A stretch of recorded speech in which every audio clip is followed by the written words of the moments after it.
Welcome, all you folks. We're delighted to welcome you to our Utah Valley Technology and Genealogy Group class today. This is Saturday morning, the 10th of June of 2023. I'm Don Snow. I'm in Provo, Utah, and our host today is Gerhard Roof. He's president of our Utah Valley Technology and Genealogy Group. He's the host. He's in Orem, and we have Carol Hill online with us. She's our speaker for the class today. And we've just had a presentation by Michael Strauss on the 1918 influenza epidemic of the worldwide from during the First World War. And so now we had a short break. Now we're turning the time over to Carol Hill. She's going to talk to us about Can You See My Tree? And she's going to tell us about ways to correctly add information to FamilySearch by doing it by uploading to a certain place, which she'll show you, and then that'll indicate how to get it from there. Carol works with us on the board of directors, on the executive committee of our Utah Valley Technology Group, and takes care of Facebook and dozens of other things for us. And we're really delighted to have her as our presenter today. So Carol, let's see, there will be a handout. The handout will be linked on both on the chat on Zoom. If you're watching this on Zoom, if you're a member of our group, you can watch it on Zoom, which is more interactive. Or if you're watching this on Facebook, it'll be listed in the comments. And so there'll be a link there that you can click to download it. Carol, we'll turn the time over to you. Okay, great, Don. Thank you so much.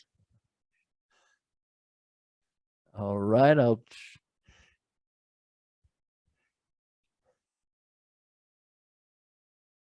that looks good. Does it look good? Okay, great. Well, thank you so much. I just appreciate this opportunity to share this information with everyone. And I hope it's something that you'll kind of be able to understand how this works in FamilySearch. So the title again is Can You See My Tree? Imports into FamilySearch. Okay, so just a little background. I recently became a FamilySearch support missionary, and I've been doing it for about 6 months now. And so far in my mission, what I do is I take phone calls for patrons who are having trouble logging into FamilySearch, and I answer questions they may have about the family tree on FamilySearch. So once in a while, a patron will ask, they'll say, how can I see my tree in FamilySearch, and how come others can make changes to it? And so what I have to do is tell them how FamilySearch is a shared family tree, which differs from tree building experiences at most other websites. Instead of concentrating efforts on privately constructing their own individual trees, FamilySearch tree builders cooperate to build a single shared tree that helps you and others discover more about ancestors and other family members. And as we all know, there's opposition in everything. So having the one tree where everyone from an experienced genealogist to a beginner making changes can be frustrating. But it is amazing how we really are all connected. And sometimes people may upload a photo or story that you have never even seen before. So there's always opposition, good and bad, to having this one tree. So I had, after I hung up with a patron a couple of weeks ago who had said, how can I see my tree? I thought, well, actually there is a way that you can see your tree and that others wouldn't be able to make changes to it. So that's what we're going to be discussing here today. And I know as a genealogist too, it makes me kind of nervous, mainly because of the duplications that can be created. So what we're going to do is talk about how you can import a GEDCOM to genealogies on FamilySearch. So there, anyone can view your tree, but they can't make any changes to it. And so once it is uploaded, you yourself can add and sync names from your GEDCOM file to the family tree. But being able to add names to FamilySearch from a GEDCOM file makes me, like I said, and other genealogists nervous because of all the duplications it can create. So it's something that we really need to be careful with when we're doing this. And that's why I wanted to show this to you. So first of all, if you're not familiar with a GEDCOM, let's just go ahead and get that definition so that you understand what that is. A GEDCOM is just an acronym for Genealogical Data Communications. And the GEDCOM standard is a data format used to exchange genealogical information between computer programs. So that's just how it works when you're handling genealogy. It just is an easy way to share that data. So most genealogical data management programs can both import, which means you're going to open, and then export a GEDCOM file. For example, Ancestral Quest, Roots Magic, Legacy are just a few that can import and export. And even sometimes I've had guests that call and they still actually use the PAF as well, which you can actually do that to export a GEDCOM. So you can import a tree to FamilySearch, but you can't export one. So I'm going to be showing down here at the bottom this article. A lot of the information that I've actually brought up and going to share today is from our help center, which as a missionary support FamilySearch missionary, that's what we use quite a bit. And so where you can find the help center is if you go, see how this is up on the top right here. It's actually up on the top right of your screen when you're logged into FamilySearch. And then you would just click on this little question mark and a drop down will say help and learning or help center. And this question mark comes up on most all the pages of FamilySearch when you're on FamilySearch. So you can always get to that. If you ever have questions, it's just a great way to find the answers, especially if it's during the middle of the night and you're, no one's awake to help. We're closed after 8 p.m. Mountain Time. So, all right. So there's just kind of this outline for today. I first want to tell you a little bit about the development of FamilySearch, the background of it, and how do I import a GEDCOM to FamilySearch? Where can I see it? What can I do with it? What can't I do with it? And then at the end, I wanted to show you really quick, how do I prepare a GEDCOM, and then how to create a GEDCOM from a genealogical database. And I'm just going to do a little example about Roots Tech, and then how to download a GEDCOM from your Ancestry, Find My Past, and My Heritage, because it's really easy to do that from those different sites if you have your trees there. Okay, so just a little background on the development of FamilySearch. Again, when I heard a couple of years ago that FamilySearch was allowing individuals to import GEDCOMs, I thought, no, they just shouldn't allow that. There were so many problems in the past. And I just didn't even want to look into it because I thought, I'm sure they're not doing that. So, and the problem is that if individuals aren't careful when adding a file to the tree, it can cause duplication and mistakes to ancestors, which was a really big problem in the past. And it can also cause duplication of temple work. So as members of the Church of Jesus Christ of Latter-day Saints, our prophet, President Gordon B. Hinckley, this was back in 2005, and I always remember this quote. He says, one of the most troublesome aspects of our temple activity is that as we get more and more temples scattered across the earth, there's duplication of effort in proxy work. People in various nations simultaneously work on the same family lines and come up with the same names. They do not know that those in other areas are doing the same thing. We therefore have been engaged for some time in a very difficult undertaking.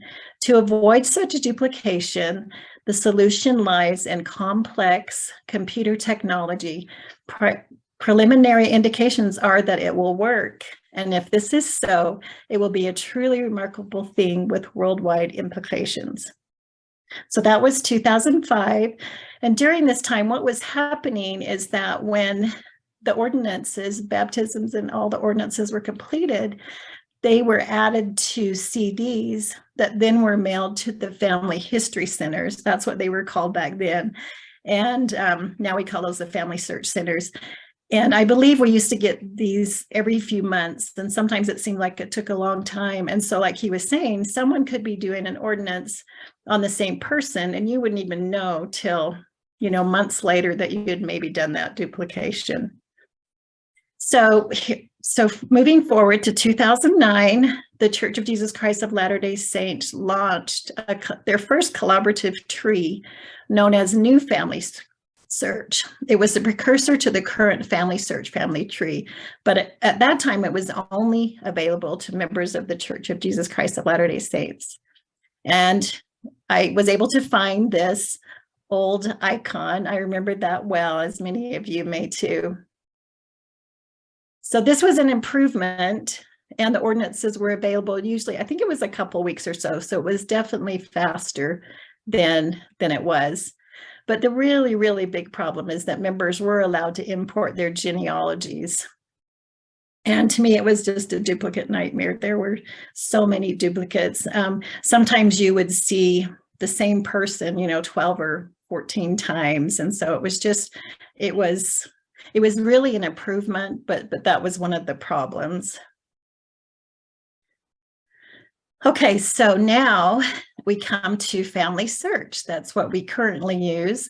And so I feel like we really have come a long way. You know, now you can merge duplicate ancestors, which works really well. You can also attach sources from FamilySearch or any website. So you can have proof, you know, of your ancestors, and you can record hints. I mean, you have record hints that actually come up with FamilySearch. You can add photos, you can add stories.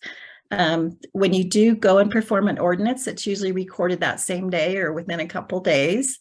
You can actually help others. You can log into and look at what they're seeing. So that's really been really, really good.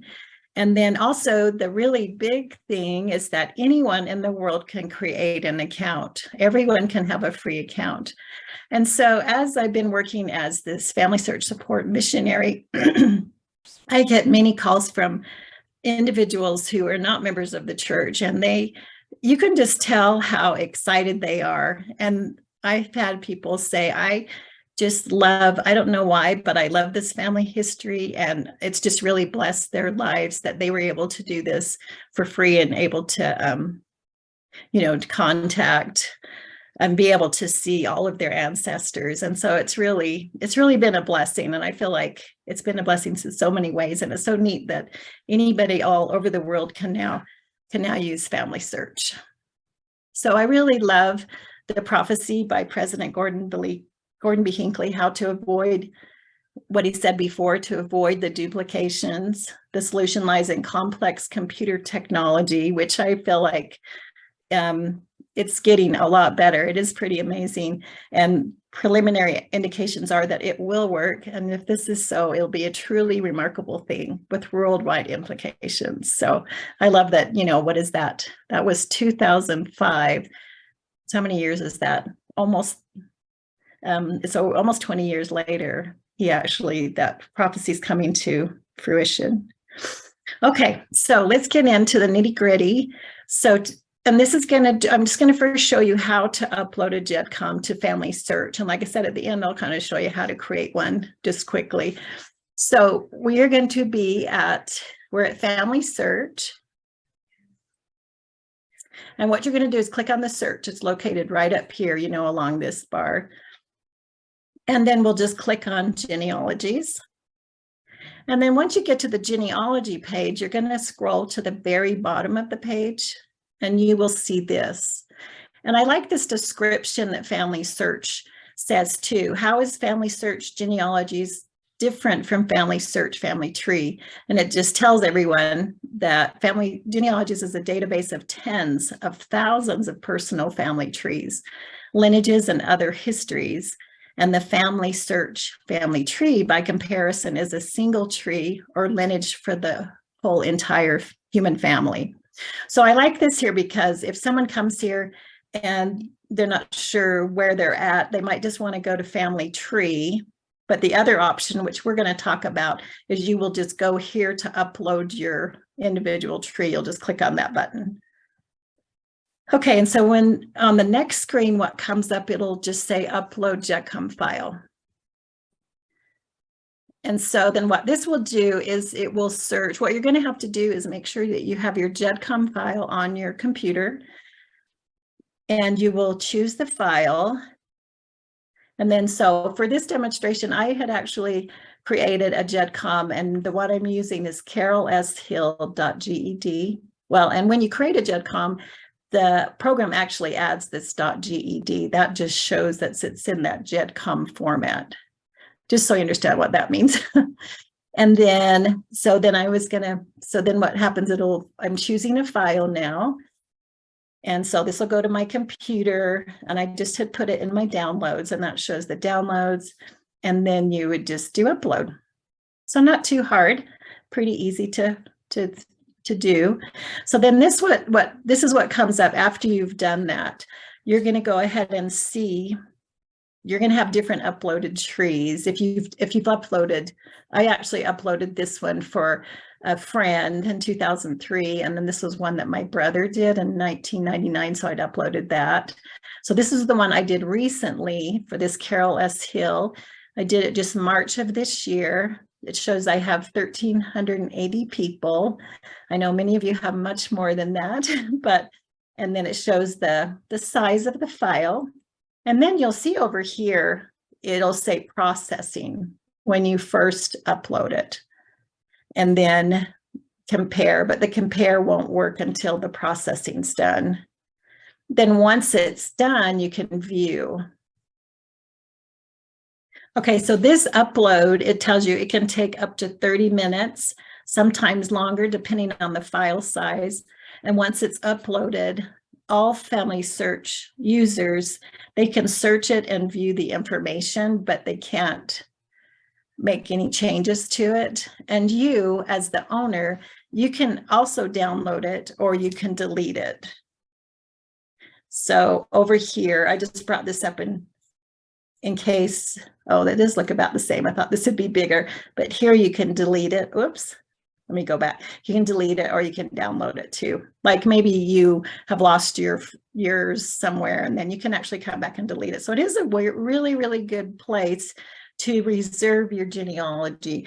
And I've thought about this, and I thought, I think this is such a good idea to upload your GEDCOM, and then it'll be preserved in the, as it is. And so as you work on your in your own database, then you could always come and delete one and then just upload a new one. So it's a really great way to preserve your genealogy and for others to see the original work that you've done.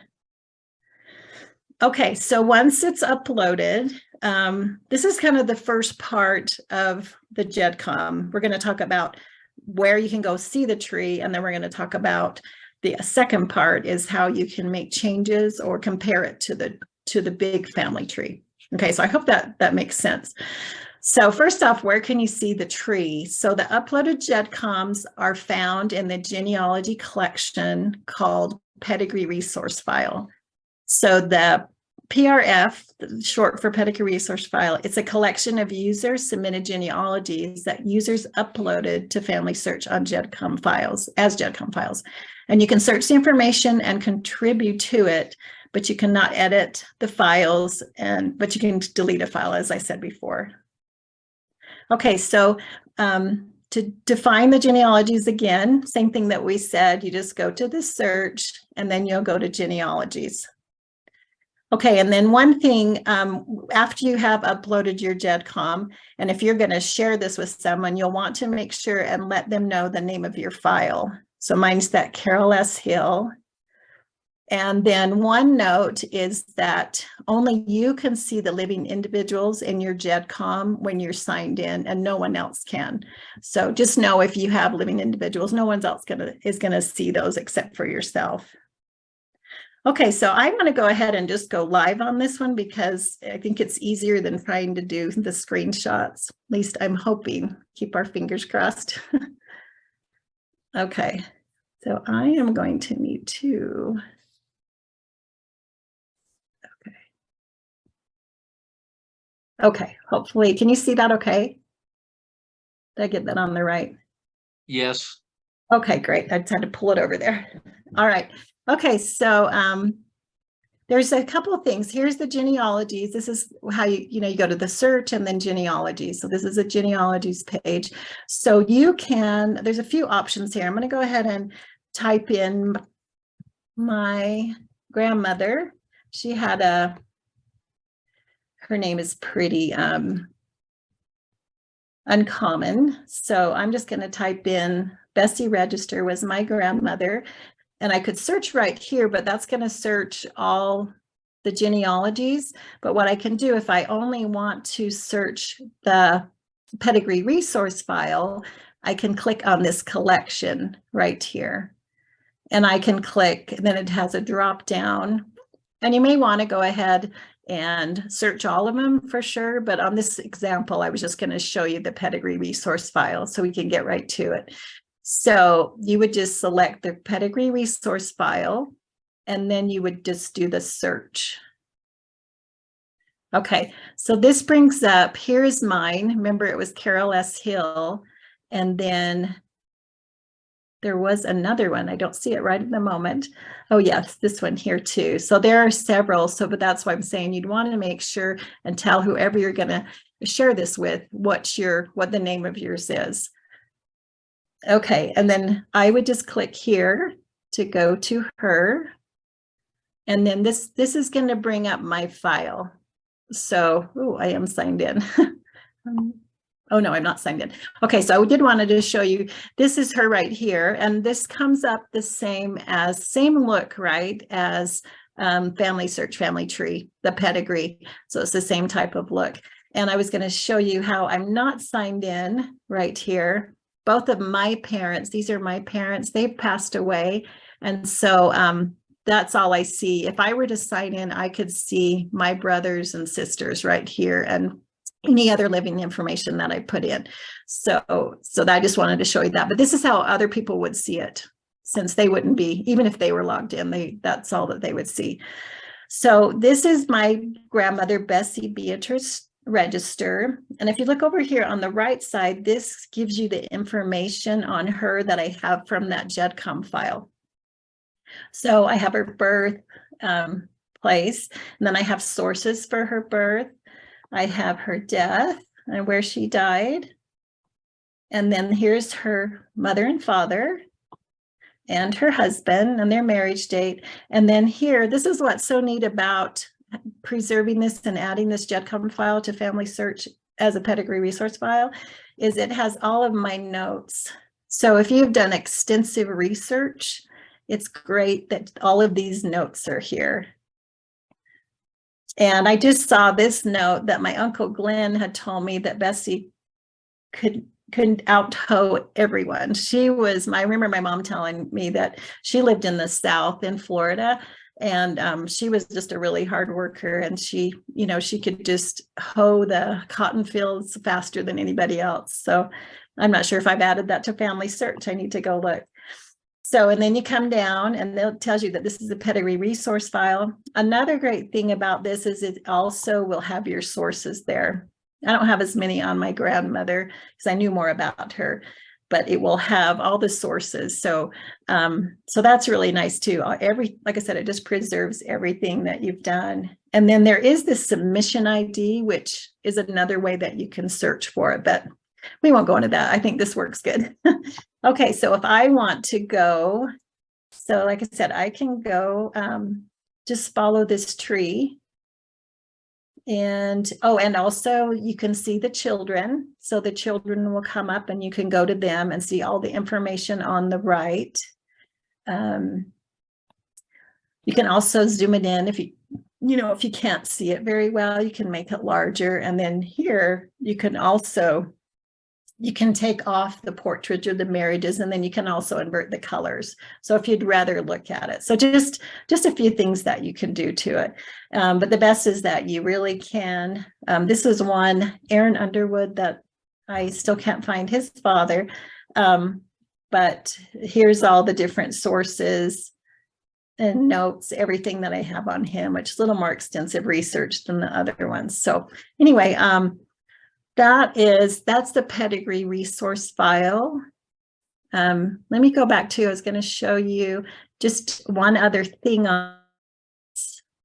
Okay, let me go back one more. Okay, so you can search this way, like I was showing, or you can also, right here, it says explore one of our collections. So you can actually go over and go to the Pedigree Resource file this way. They always try to make different ways to get to them. And then you can search for the person like we just did, which would be the same, or you can view all trees in this collection. And this is where you could put the submitter name, or I can also just search for that file that I put up to. So see, here's my Carol S. Hill file. I can click on that, but then when I get to this point, I'll still have to search for a certain person in my GEDCOM file. So anyway, just a couple different ways to get to that. Okay, all right, I'm back, I think.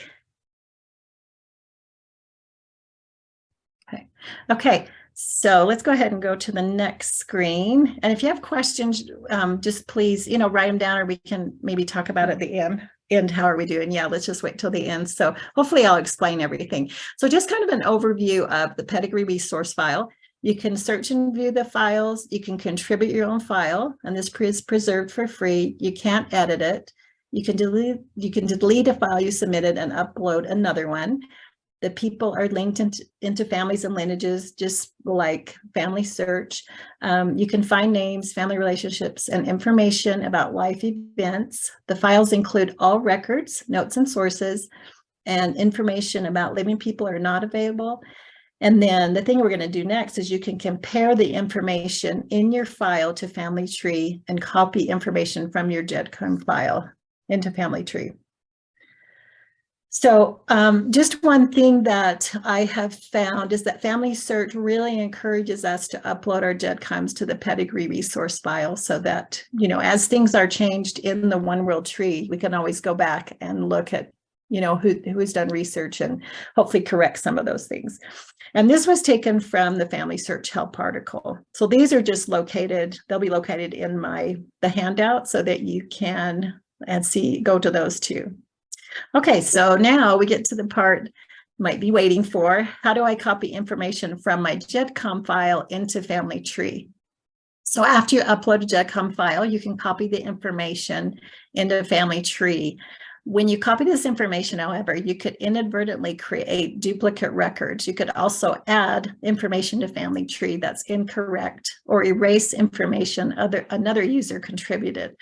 Rather than copy all the information into Family Tree at once, please consider transferring the information manually, entering only the dates and facts that you know are correct.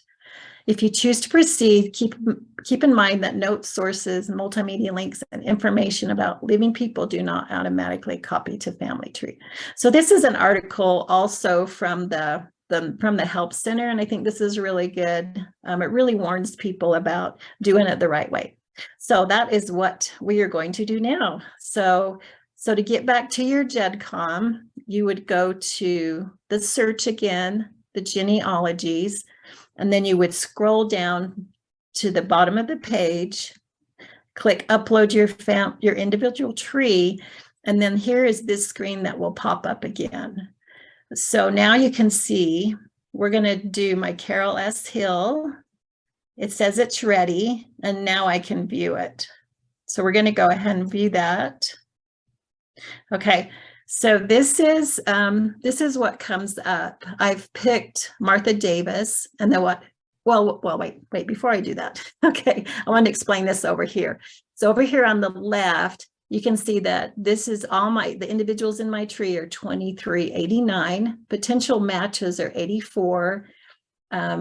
FamilySearch is saying that I could add 821 to the tree, and then it shows that there's 1,100 already in Family Tree, and then there's 358 that are invalid and living. So we're going to go over these in detail. Okay, so this is the first one. So I had picked this Martha Davis. As you can see on the left, that's the GEDCOM match. And we're going to do potential matches right now. And then, so what happened was FamilySearch goes out. When I click on that, it shows that this is the potential match for this Martha Davis. And so the reason why is that I have a birth date and this one doesn't, and this one was a little off. You know how this, census records can be, they can be off by several years. So, but then this was the same person. So this is similar to the merge feature in FamilySearch. So if you've used the merge feature, it's pretty similar to that, but with just a couple differences. So this is just coming down the page.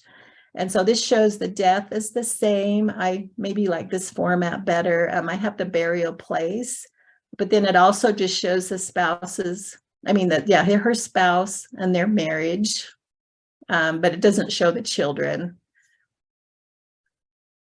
Okay, so what you would do if you feel like this is the right person, you would click the yes. If you put not a match, this allows you to add the person to FamilySearch. But always remember, you need to manually check to see if there's already a match. So you would just click yes.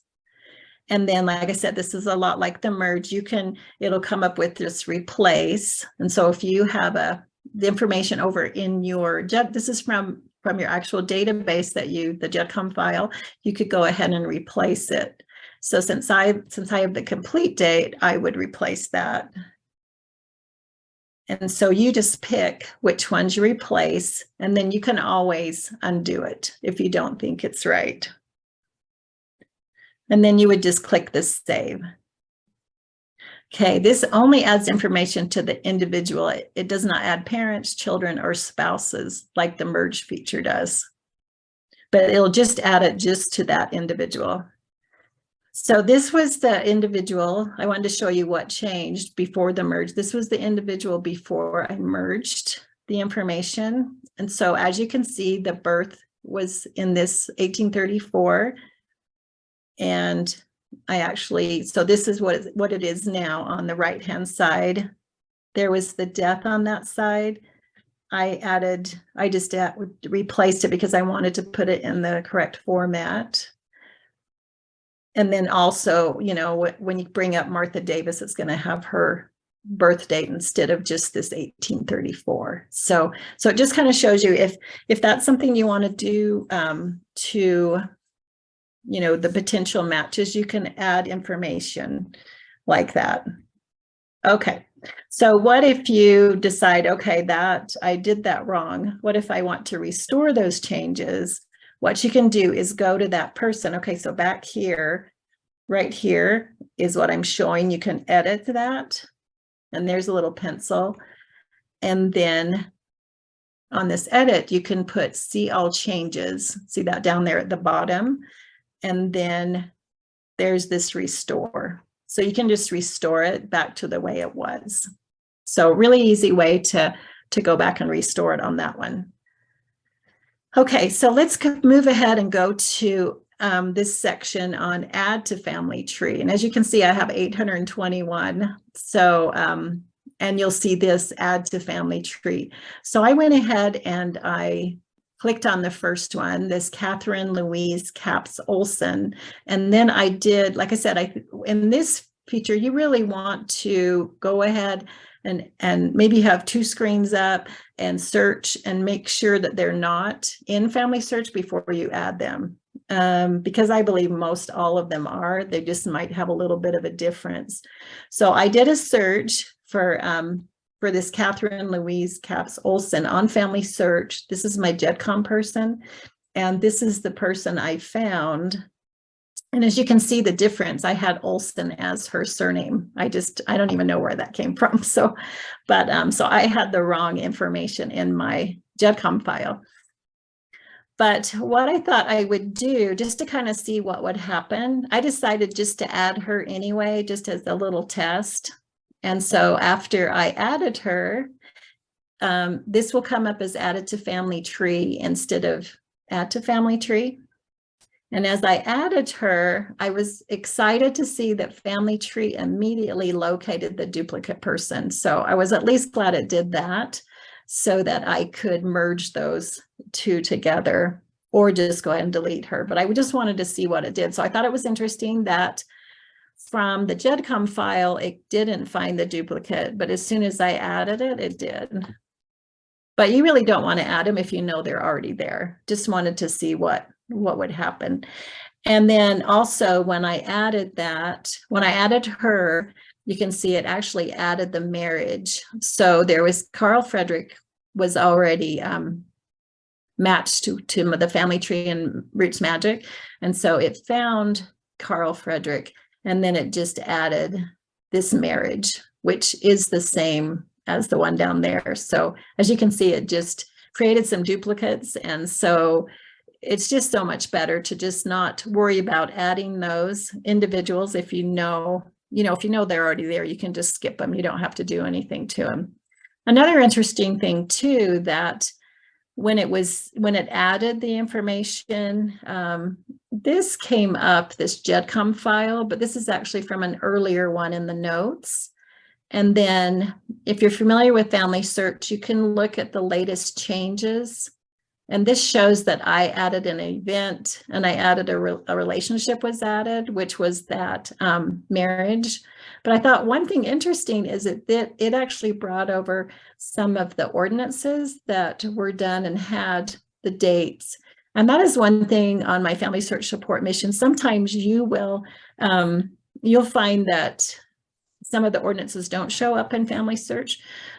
And so I thought that was interesting that I actually have those dates if I needed to have FamilySearch add those. So I could list, in this situation, I could just go undo it, or I could just delete. Oh, I cannot go, I don't know, I got ahead of myself. So I cannot go in and undo the event, but I can just merge them or delete her as well. Just have to decide which way I'd want to go on that. So FamilySearch does not encourage people to use GEDCOM files just to add ancestors. You'll still need to go back in and put good sources and notes. As you see from this example, it can create duplicates as well. So yeah, this is not going to, it won't be sourced at all except for the little event here that I'd said. But, and so that's the only thing, and it doesn't add the notes. The notes stay over in your file, but when you compare and add information like we're doing, the notes won't come over. So just hopefully that makes sense. Okay, so let's go. So let's see. Oh, okay. I just had a suggestion for using this add feature, this add here. So I would go search for the person on FamilySearch and then bring them up. Okay. And then go ahead, like I said, try, if you have two screens, that's great. If you, and you can just split the screen and work side by side. As you can see, this looks like the same person, and the GEDCOM file or the FamilySearch is saying I could add them. So I would just leave that one alone and go down to the next person. I just wouldn't do anything with that. And so I would just click on this next person to go to. And then underneath this column, you'll see that I'm on page 3 of 82. So because I have 820 ancestors that FamilySearch didn't find a match to, it shows that I'd have that many that I could go through, which I haven't done that yet. But anyway, like I said, maybe you don't even want to worry about doing the add to family tree. Okay, so just remember, please don't add me if I'm already in the tree. Okay, so let's do the next one is about already in family tree. And so, so these ones, how many do I have? 1,100. So these I could just click on each one and go through them and just see if there's information that I have that I like better. I know it's a little clunky, but this is just how this works. And so it might not be something you like, but anyway, that's just how this works right now. And maybe there's suggestions we could give FamilySearch to even make it a little more robust.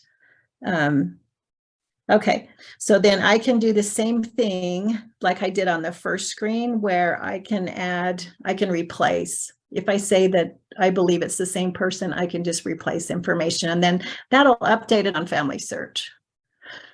Okay, so let's go to the next one is the invalid and living. So this is the number of people in your file that the system identifies as living or invalid. You cannot add these people to the tree. So these are people who don't, the invalid are people who don't have enough information or who are considered living. The invalid means they don't have enough information. So here's just an example. Here's a Jessie S. Matthias. And as you can see, she doesn't have a birth or a death date. So the system can't decide whether she's living or dead. So it just puts her as invalid. There isn't enough information. And then the next example is about Leon McNeil. As you can see, he was born in 1927. Since there's no death date, he's considered living because it's less than 110 years. So that's why he won't come up. So I've got 358 of those in my file. Okay, so then as you work on these and compare and stuff, these numbers will change. They'll go down or up depending on where you put them. Okay, so it's just a little synopsis about what can I do. So you can look at potential matches for your ancestors to those in FamilySearch and add information you believe is more correct. Or you can select not a match and then you can add them to FamilySearch after you carefully look for matches. Okay, the second one is you can add to family tree an ancestor who isn't there, but remember to be careful to look manually for matches before doing this. You can add information to ancestors already in the family tree. And then, so those are things that you can do with this comparing and syncing. What you can't do is you can't add sources or notes, and you can't make changes to your GEDCOM file. So hopefully that explains. I hope that's clear. All right, so let's just go in for the last little while. How do I prepare a GEDCOM? So first off, you want to review the information in your GEDCOM file and check for errors with tools in your record manager. So you want to make sure the dates, places, and names display in a standard way. Make sure your notes are ready to share publicly, because once you do that, remember it's going to go to the Pedigree Resource file. You want to check for any possible problems, check for duplicate individuals, check for duplicate place names, check for unattached individuals. So just really clean it up. And then they also, this is actually from one of those help articles. Examine the information you want to submit for anything you do not want to publish. So you'd want to look through the notes and other unstructured information, mark information that you don't want to publish as confidential or just delete it, and then create your file. And this is number 2 is from FamilySearch. They say our process is scan your file to identify people in your tree who could still be living. Living records do not display in the Pedigree Resource file.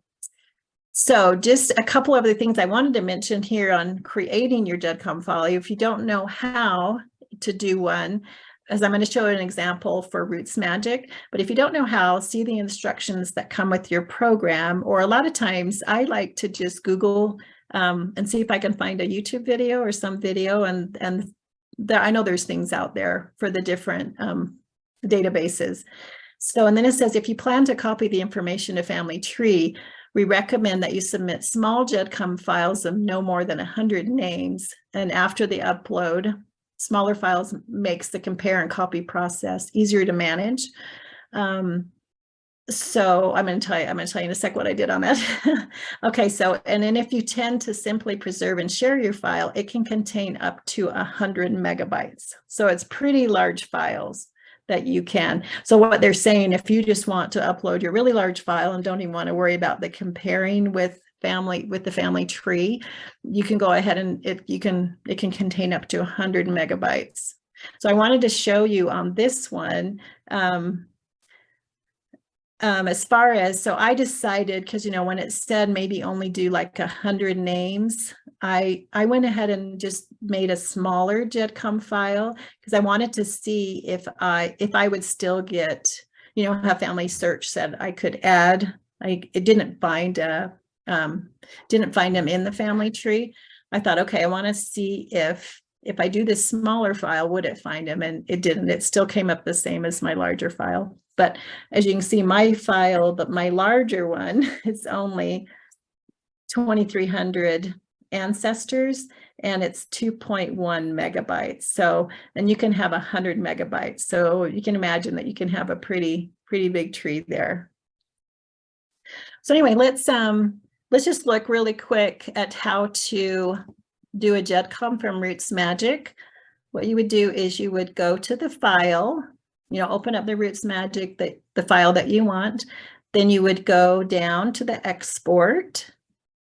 And then this will pop up, and you can, on the first one that I was telling you, I just went ahead and chose everyone. And here you can do whatever you would like. You know, you can make these changes, click them off or on, or anything that you'd like to do there of how you want it to come up in the GEDCOM. And then click OK, and then remember that it will make a .ged when you're trying to find that on your computer. Okay. So then if you want to do a smaller one, you do the same thing as we did on the previous, but this time you can go ahead and select from the list instead of everyone. And you can just, what I did on that smaller file is I just went ahead and clicked on different ones there to do the 55. Okay. But as many of you know, if you do have Roots Magic, they do have a feature where you can compare your file with FamilySearch and add notes and sources. So this may not be something that that you really are interested in, but just so you know how to do the GEDCOM. And you can also go to a YouTube, try to find a YouTube video on how to compare your file with FamilySearch. All right, really quick on Ancestry for the GEDCOM file, you would go to your trees. And then, so I have a tree called Carol Hill. You go down to tree settings. Under tree settings, you go to export tree right down here. So super easy. It just creates a GEDCOM of that whole tree. And I'm not sure if you can break that down to be a smaller, there's probably a way to do that. So anything that you might think about or say, hey, can I make my tree on Ancestry smaller? Just go ahead and, you know, Google that and find a video. So that's the best way, I think. Okay, so then just really quick on Find My Past. Here's my tree right here. So under Family Trees, I just have one tree, and you just will click this button right over there. And then it'll just come here, and then you can do export to GEDCOM. Okay, so just a couple things to keep in mind in closing. If you have a good GEDCOM file, FamilySearch urges you to import it to FamilySearch that can be saved in the Pedigree Resource file. And one thing I've thought about, you could add a link or the file name in your brief life history on Family Tree, so that would come up for your ancestors, or in the discussion on one of your ancestors. And I don't know how many of you know, but the FamilySearch in the notes section, you can add a note or the discussion. The notes, other people can delete or make changes to, but discussions they can't. So you could always put the file there, especially if there's an ancestor that people keep changing a lot. Say, hey, please look at this, my file over in Pedigree Resource file, and you could have the name or the link.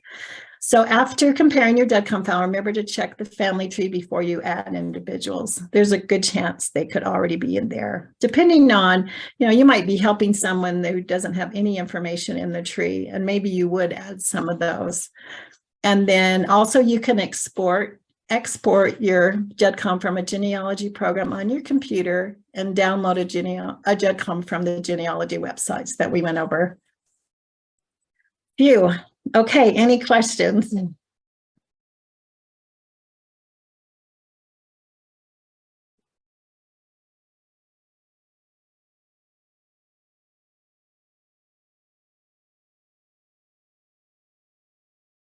I don't see any yet. Okay. I didn't know if you were still there. I'm like, okay, is Yeah. that? I needed to find my mic. Okay. I thought, oh no. We It's are still here. okay, good. It's weird when you don't hear anybody. Okay. Yeah. Okay. And if And you I have can't- questions online, feel unmute your mic. Jackson, do you have a comment? I noticed that you were using Rich Magic 7, but some of the screens are the same in 9 for that GEDCOM, but the access is different. Oh, okay. That we made a major change with version 8. Oh, good. That's good to know. Thank you. I'll have to get that version. Yeah, thank you. And we just released a new update this morning. Okay. So my slideshows already are archival. That's the story of our lives. I know. No, but thank you so much. I'll look at that. Yeah, I will have to look at that. Thank you. I've got several questions, Carol. I had a hard time finding my mic thing to turn it back on. Oh, okay. I enjoyed your presentation. Now, Okay. first question is, all the Pedigree Resource files, they used to come out on CDs, and they sent out, I think they've got up to 100 something. Are all of those in the genealogies? You know, I believe they are, because there's also ancestral files are there. So they've tried to keep all of those, you know. So yeah, and you might go look. Did you upload some at some point? Probably. Yes, several on the old Pedigree, the PRF when they Yeah. were on CDs. Yeah. Right. Yeah. I think I saw my old one. In fact, I think I'd have to go look though, but I believe so.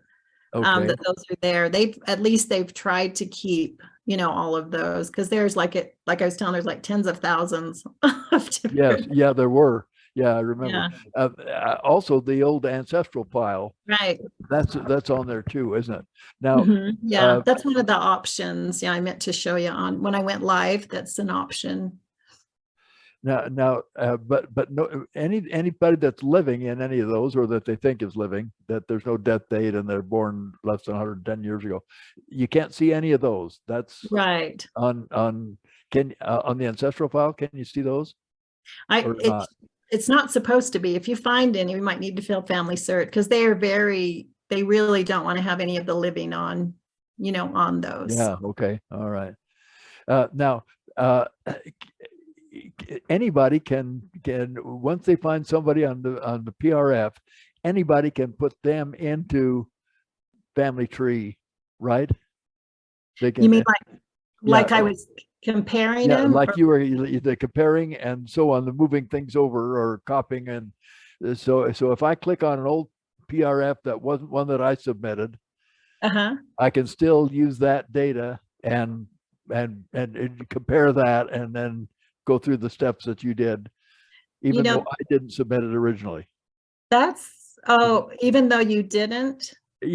Somebody else's. Can I submit? No, it has to be your own, but I'm not sure if the older ones would work. We'd have to, I think they might though, because my brothers, you know, on that one I showed you, my brothers that I put up in 1999. Yeah. I think you'd want to go to that and see, you know, you can't do it from anybody else. It's just yours that you've added. Okay. Can you download one of those old GEDCOMs that's on there? I don't believe so. I think that's only maybe. Let me think. I have to think about that. That's a good question. I'd have to look that up and see, because I know you can download your own. Yeah, you could or delete your own, delete it and add a new one to update it. We could actually here. Let me just go. How about do you want me to? I could look at that. Go ahead and try it. Okay. If we got time. If we have time. Yeah. Go ahead. Okay. Gotta find a screen. Okay, I've got these two screens going on. Let me put this over here. Okay. All right, go to FamilySearch again. Yeah, that's a good question. But yeah, I know you can't make changes, or you can't do the compare. The compare thing is only, you know, yourself. that Yeah. you can only do your own files. That would be nice though, huh? Well, you could spend a lot of time doing that. Yeah, right. So let's see. So let me see. So if I search, I could do my Bessie again and just pick on a different one. And then we'll just see. Okay. Well, let's go ahead and we'll do it from that's what I'm saying. See right here, the collections here, there's submission ID. So each time you, upload a GEDCOM, it makes the submission ID, and then there's an ancestral file number. If you had that number. Or the old ancestral file number. Yeah. Yeah. Uh-huh. If you had the number, then you could look it up that way. So we'll go to the Pedigree Resource file like that, and then let's just see, and let's look. If I were to, let's just pick someone else that I'm not, because I don't believe you can. I think that's only the person that created it. So you can go to it here, the submission ID. Do you see that? Where are you looking? At the very bottom, okay. right? Yeah. All right. Yeah. So, but no, there's no way to, let me see that. Yeah, there's no way to like download it. That's just that person. You could, the person that creates it could, but there's no way to get this over on that other screen that I showed you. Uh-huh. Okay, so there's no way to download somebody else's PRF file. Right. Only your own. Only your own, yeah. But you can use, or can you compare then and upload to Yeah. Tree from? Well, you could go in and, like I was showing, do two screens, or, do side by side or two screens. And then, I mean, you could pull up one of these, and then you could go to FamilySearch, and I mean, it's going to be. You'd have to copy it over yourself though. Yeah, you'd have to do that on that. It won't allow you to do the comparison and so on. Right. Okay, so the comparison, et cetera, only works on your own files. Right. Mm-hmm. Carol and Dawn. Uh-huh. Hey, I just did a search for Bessie Register in the genealogies, and I found a file that had a Bessie, and I was looking at the record there. What I do see is that you have this submitted by information at the top in the Pedigree Resource file. In this particular tree, when I clicked on the name, there is a send a message option. Okay. So that it is possible to contact the individual if they're still alive, or if their address hasn't changed. I assume this send a message uses the FamilySearch communication. I would. And which one did you do?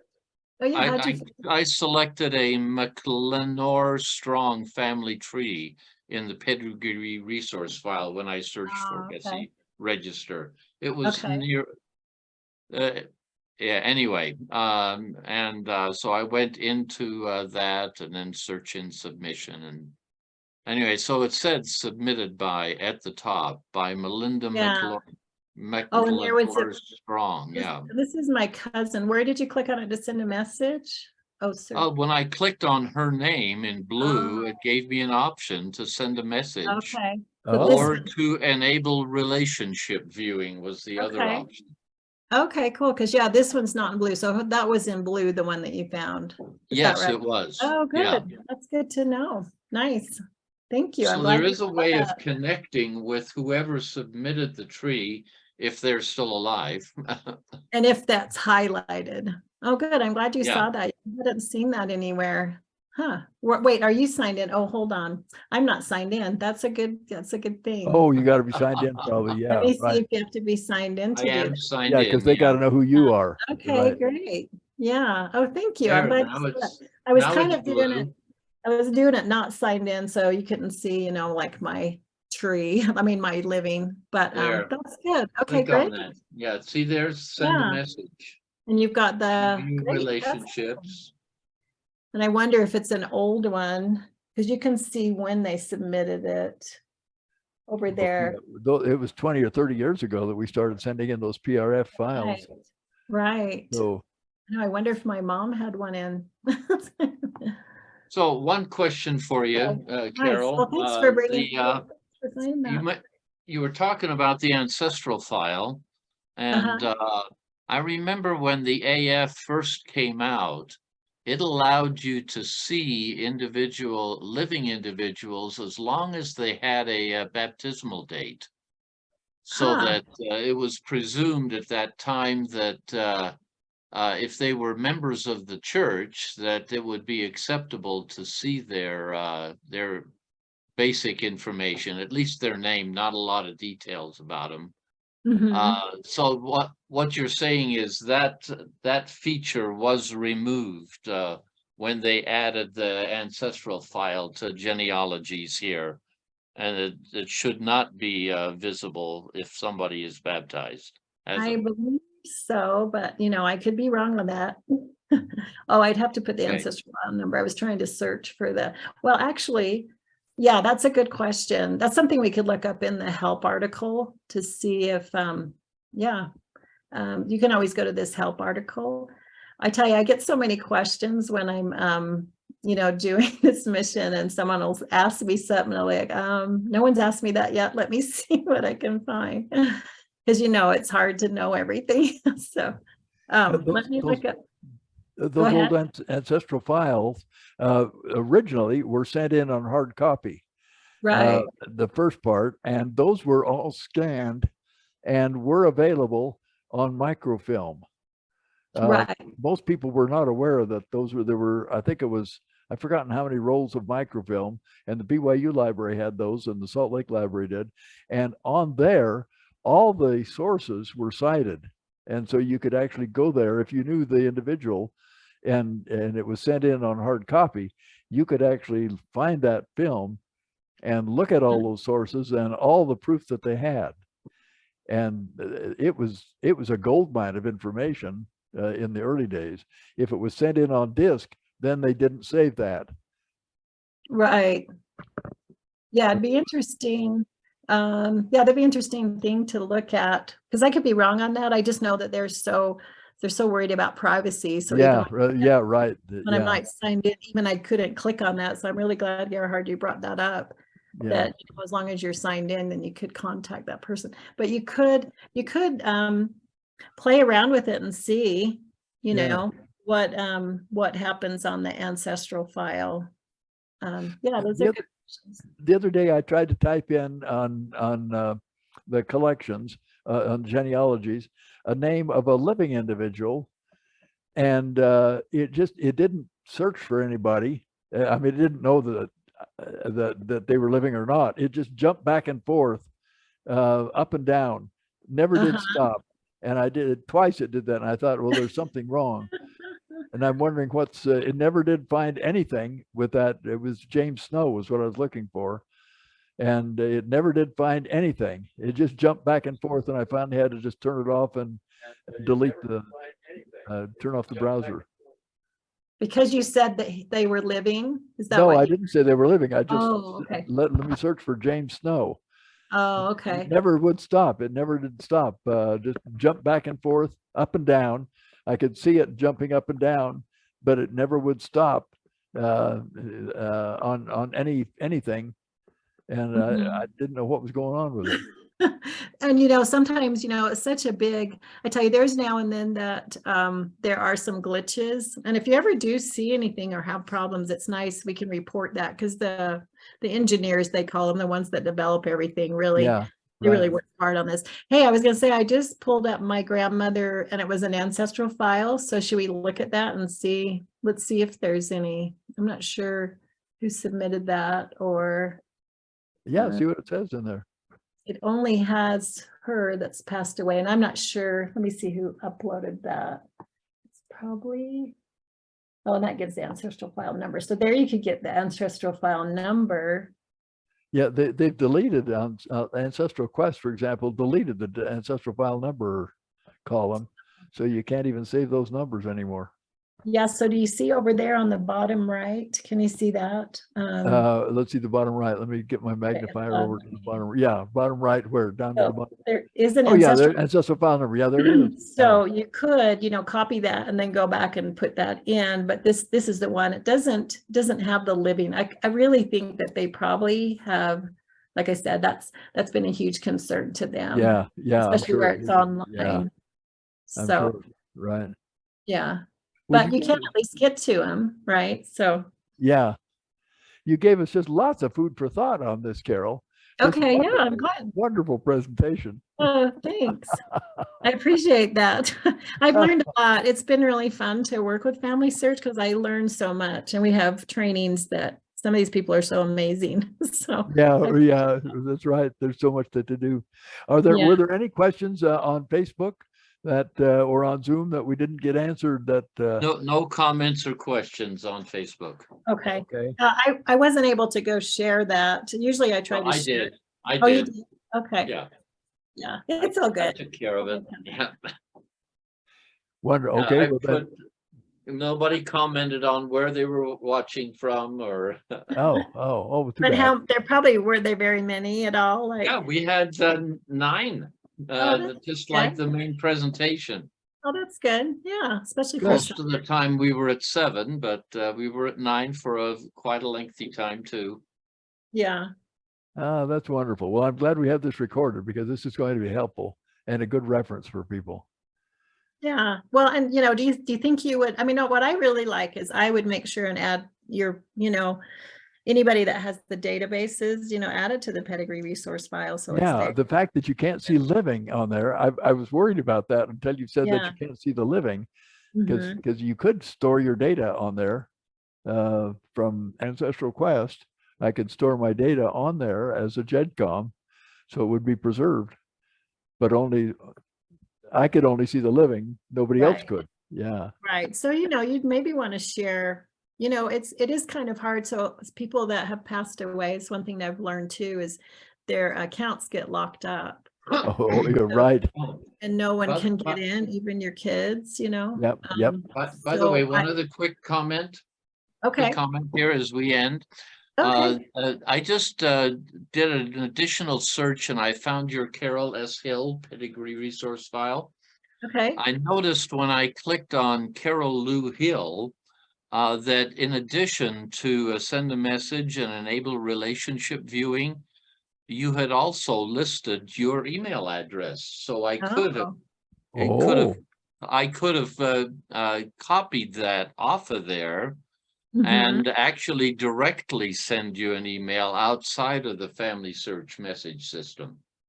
Yeah, because I think I have my email public, so if people do messages, yeah, Yeah. that's a good So idea. that is another advantage in if somebody did make their email address public, of being able Right. to see that here in the PRF record. Oh, right. So then that comes up too. Yeah, that's true. That's a good Okay. point. Yeah. And where was that, Gerhard? Thank you. Where is that email? Well, Oh. you saw her click on the name at the top left when she did the Pedigree Resource file Yes. search.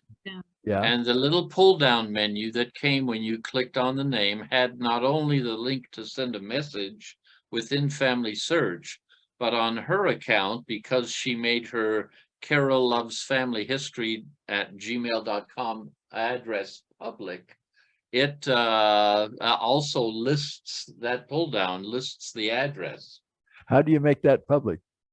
Oh, you have to go into your account settings. Oh, I can show you that. You can go into your That's a- account That's I a see. FamilySearch account setting, yeah. yeah. Right. FamilySearch Just- account settings. Yeah, you go Good. into the settings and then you can choose how you want things to be. Yeah. Okay. displayed, not Wonderful. displayed. Wonderful. Yeah, so it was like, I was going to show you that really quick. I don't know if that was when I was signed in. So what he was talking about is just right here, this Sandra page. Click on that, yeah. Uh-huh. And this one doesn't. And The that other one doesn't have a public Yeah, email address. my cousin Rhonda did. It had the email too. So yeah, that is nice because a lot of times, I don't know if you know, the messages are right up here in this little bell. Do you see that up by your profile? Right, Probably- yeah. Yeah, and so a lot of times people don't see that. Oh, yeah. Right. Yeah. And then there's also, maybe it's the comments actually. It's Sometimes actually it takes forever to get a response. Yeah. See, it's actually this comment one. That's what it is, not the bell. The bell's like notifications if someone's done an ordinance and stuff. But I was going to say, as like I said, when people have passed away, everything gets locked up, even their like ordinances. And so family members have to call and we have to get those unlocked. So one thing we should suggest is people, share them with your family groups or something. So when someone passes away, it's not hard to get that information, the ordinances that you've reserved.